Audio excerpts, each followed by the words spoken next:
আসসালামু আলাইকুম। অষ্টম শ্রেণীর গণিত বইয়ের শিকন অভিজ্ঞতা ৩ ঘনবস্তুতে দ্বিপদী ও ত্রিপদী রাশি খুঁজি। এই শিকন অভিজ্ঞতাটির গত ভিডিওতে আমি এ পর্যন্ত আলোচনা করেছি, এখন এখান থেকেই শুরু করব। তাহলে চলুন শুরু করা যাক।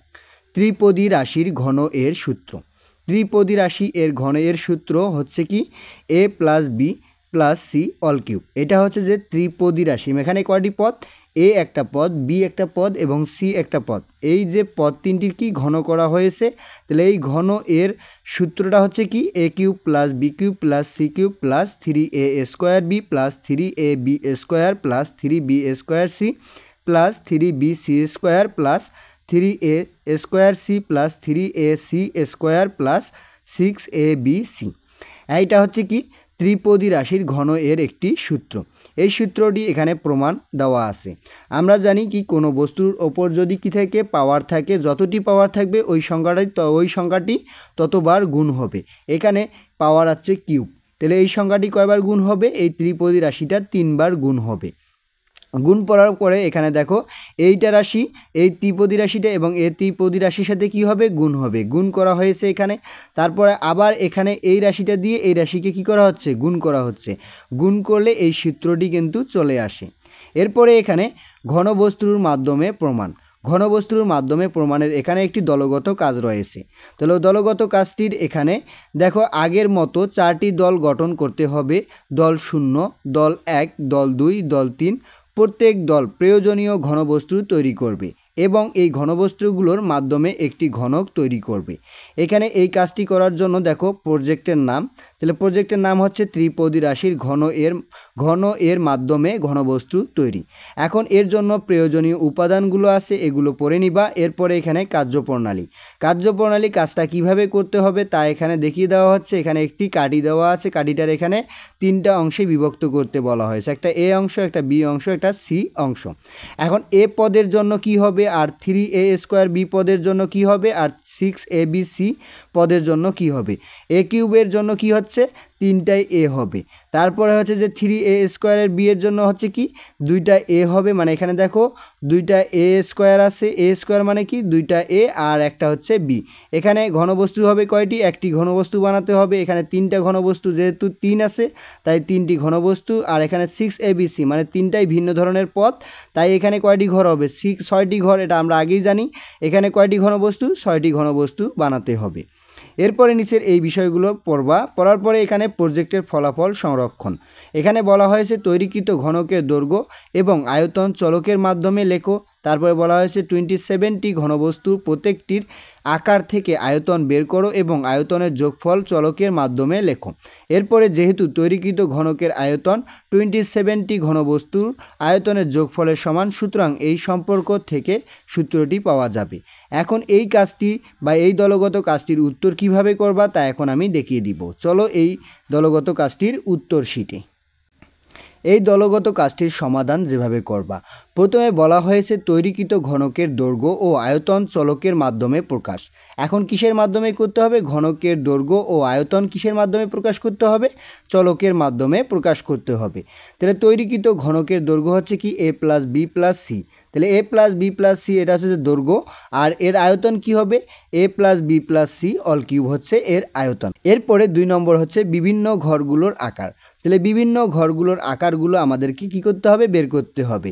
তাহলে ঘরের লেভেল এখানে V1, V2, V3, V4, V5 এগুলো। তারপরে ঘরের আকার, তারপর হচ্ছে ঘরের লেভেল, এরপরে ঘরের আকার, এরপরে ঘরের লেভেল, এরপরে ঘরের আকার। এখানে কয়টি অংশে? 27টি। যেহেতু এখানে কি বলা হয়েছে 27টি তৈরি করতে হবে, 27, তাই এখানে 27টি তৈরি করছি আমরা। এখানে দেখো প্রথমে ঘরের লেভেল V1 এর ক্ষেত্রে 3টাই এ হবে, তারপরে V2 এর ক্ষেত্রে কি হবে? এ হবে 2টা, তারপরে বি হবে একটা, এরপরে হচ্ছে V3-তে এ ইন্টু বি ইন্টু এ, এরপরে V4-এ বি ইন্টু এ, এরপরে কি আছে V5-এ বি ইন্টু বি, এরপরে V6-এ বি ইন্টু এ, মানে একটা করে চেঞ্জ হয়ে যাবে কিন্তু। তারপরে এখানে দেখো V7-এ বি ইন্টু এ ইন্টু বি, তারপরে V8-এ এ ইন্টু বি, এটা হচ্ছে এ বি এর গেল। তারপর হচ্ছে যে এবার সি চলে আসবে, তাহলে সি কি, সি ইন্টু সি, তারপর হচ্ছে দেখো সি ইন্টু এ, এটা ভি10 এর ক্ষেত্রে। এরপরে ভি11 এর ক্ষেত্রে সি ইন্টু সি, তারপর হচ্ছে ভি12 এর ক্ষেত্রে এ ইন্টু সি, এরপরে ভি13 এর ক্ষেত্রে এ ইন্টু সি, তারপরে হচ্ছে কি ভি14 এর ক্ষেত্রে এ ইন্টু এ, এরপরে হচ্ছে যে ভি15 এর ক্ষেত্রে সি ইন্টু এ, এরপরে ভি16 এর ক্ষেত্রে বি ইন্টু সি। তাহলে এখানে দেখো এ আর সি এর কাজ হয়েছে, তারপরে এবার কি হবে, বি এর সাথে সি এর কাজ। তাহলে বি এর সাথে বি একটা সি আসবে, তারপর হচ্ছে যে ভি17 এর ক্ষেত্রে বি ইন্টু বি, তারপর ভি18 এর ক্ষেত্রে সি ইন্টু বি, তারপর আছে যে ভি19 এর ক্ষেত্রে সি ইন্টু বি, তারপর আছে যে সি ইন্টু 6, এটা হচ্ছে ভি20 এর ক্ষেত্রে, ভি21 এর ক্ষেত্রে বি ইন্টু সি, তারপর ভি22 এর ক্ষেত্রে হচ্ছে এ বি সি, তারপর ভি23 এর ক্ষেত্রে এ সি বি, এরপরে ভি24 এর ক্ষেত্রে সি বি এ, তারপর ভি25 এর ক্ষেত্রে বি সি তারপর আছে এ, তারপর আছে ভি26 এর ক্ষেত্রে বি এ সি, তারপর ভি27 এর ক্ষেত্রে সি এ বি। এখন এখানে দেখো, এখানে এ কিউব পদের জন্য, তাহলে এ কিউব পদের জন্য কয়টি ঘর বানাতে হবে, দেখো এ কিউব পদের জন্য একটি ঘর বানাতে হবে। যেহেতু আমরা আগেই জানি কি, যদি প্রতিটি একই হয় তাহলে আকারের ঘনবস্তু বানাতে হবে কয়টি, একটি। তারপরে এখানে দেখো 3a² বি পদের জন্য কয়টি বানাতে হবে, যেহেতু একটা পরিবর্তন হয়েছে, দেখো একটা পরিবর্তন এখানে এই রকমে পাওয়া যাবে কয়টি, তিনটি, তাহলে তিনটি ঘনবস্তু বানাতে হবে। তাহলে বি কিউবের জন্য কি করতে হবে, বি কিউবের জন্য ঘনবস্তু বানাতে হবে একটি। তারপরে 3ab² পদের জন্য ঘনবস্তু বানাতে হবে তিনটি, তাহলে দেখো এ ইন্টু বি আকারের ঘনবস্তু বানাতে হবে তিনটি।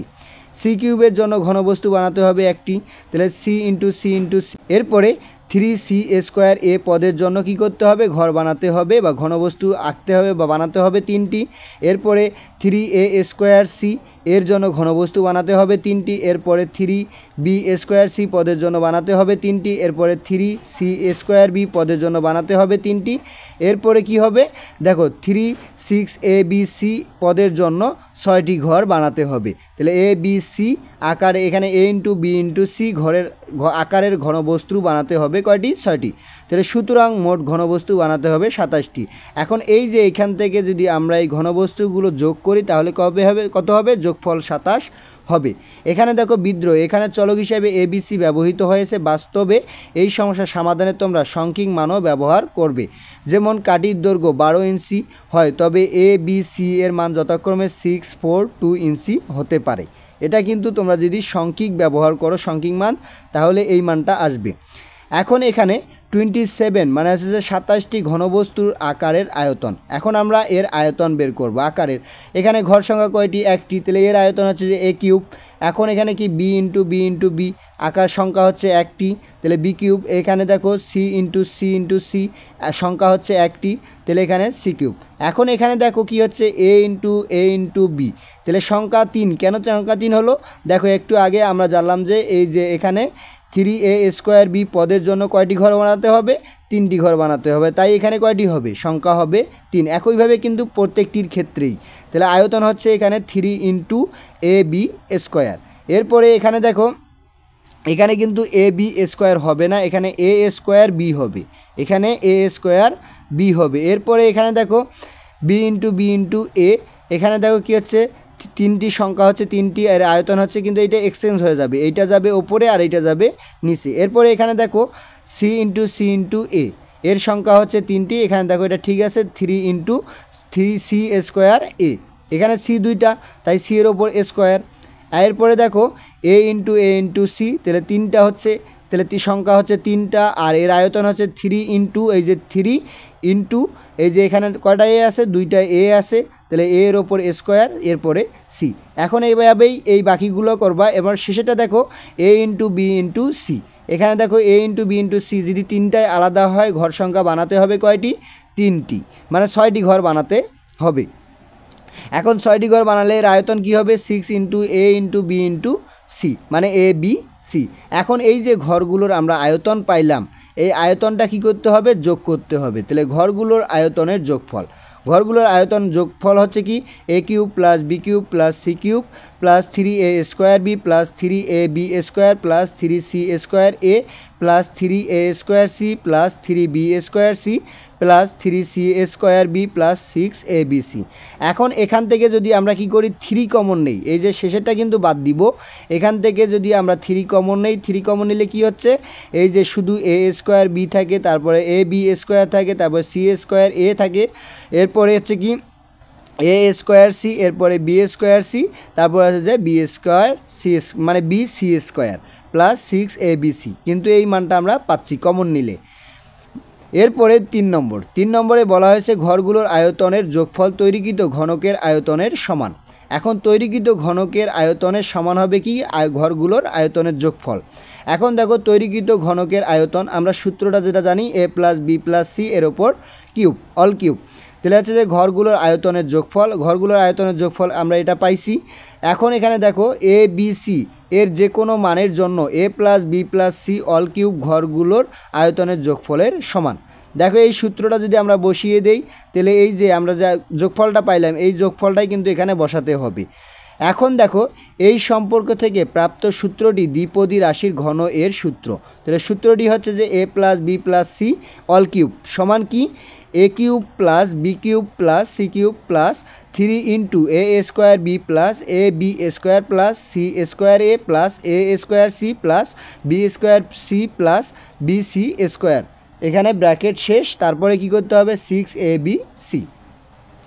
এইভাবেই কি করবা, এভাবে এই দলগত কাজটির সমাধান করবা। তাহলে আজকে এ পর্যন্ত, এর পরবর্তী ভিডিওতে আমি এখানে যে একক কাজগুলো রয়েছে এই একক কাজগুলোর সমাধান নিয়ে আলোচনা করব। ধন্যবাদ সবাইকে এতক্ষণ সঙ্গে থাকার জন্য। ভিডিওটি ভালো লাগলে লাইক এবং সাবস্ক্রাইব করবেন।